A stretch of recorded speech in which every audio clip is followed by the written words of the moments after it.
this is Pujita. Let's see how to add icons in Figma with this plugin SF Symbol Browser. Go to Plugins, search and select SF Symbols.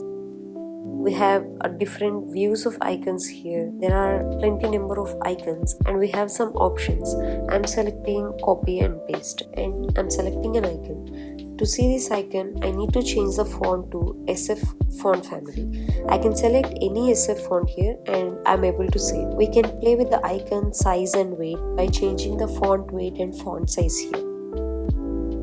We can search icon here and select an icon.